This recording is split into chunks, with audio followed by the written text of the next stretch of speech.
You're listening to an Airwave Media Podcast. Hello, and thanks for joining Revolution 250.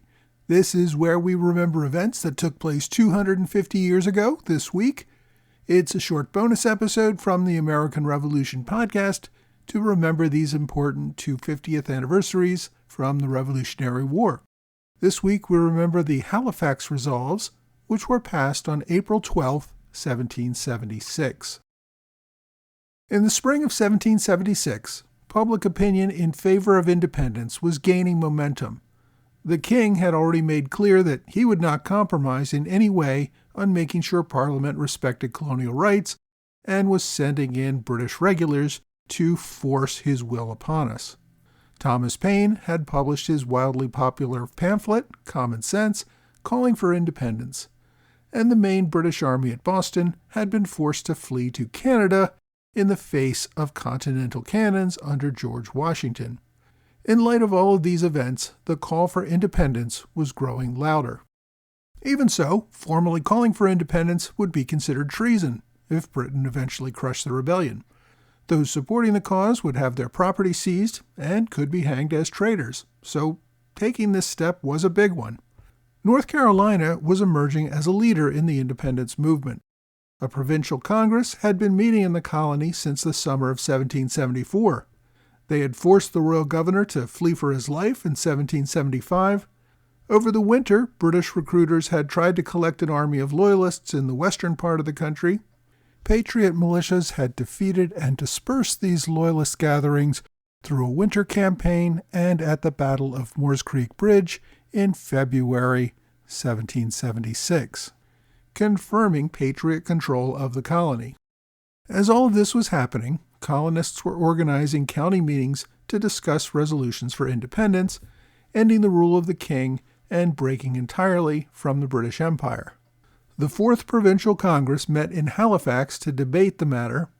Delegates put forth a resolution that said, "The Select Committee, taking into consideration the usurpations and violences attempted and committed by the King and Parliament of Britain against America, and the further measures to be taken for frustrating the same, and for the better defense of this province, reported as follows to wit.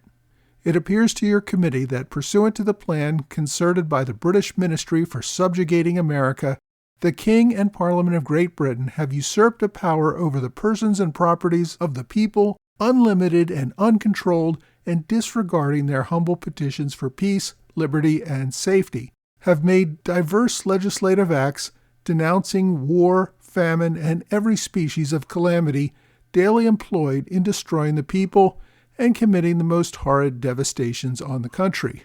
That governors in different colonies have declared protection to slaves who should imbrue their hands in the blood of their masters. That the ships belonging to America are declared prizes of war, and many of them violently seized and confiscated, in consequences of which the multitudes of the people have been destroyed or from easy circumstances reduced to the most lamentable distress. And whereas the moderation hitherto manifested by the United Colonies and their sincere desire to be reconciled to the mother country on constitutional principles have procured no mitigation of the aforesaid wrongs and usurpations, and no hopes remain of obtaining redress by those means alone which have been hitherto tried. Your committee are of the opinion that the House should enter into the following resolve, to wit, resolved, that the delegates for this colony in the Continental Congress be empowered to concur with the other delegates of the colonies in declaring independency and forming foreign alliances, resolving to this colony the sole exclusive right of forming a constitution and laws for this colony, and of appointing delegates from time to time under the direction of a general representation thereof to meet the delegates of the other colonies for such purposes as shall hereafter pointed out. The outcome of the resolution wasn't even close. The delegates voted unanimously, 83-0, to pass the resolution. They sent the results to their delegates attending the Second Continental Congress in Philadelphia, calling on all the colonies there to declare independence. It would take nearly 3 months before the Continental Congress would vote for independence, but North Carolina had become the first colony to advocate this result. I hope you've enjoyed this Revolution 250 moment. For more on the American Revolution, go to blog.amrevpodcast.com or just subscribe for free on whatever podcast platform you like. Thanks again for listening to this Revolution 250 moment on the American Revolution podcast.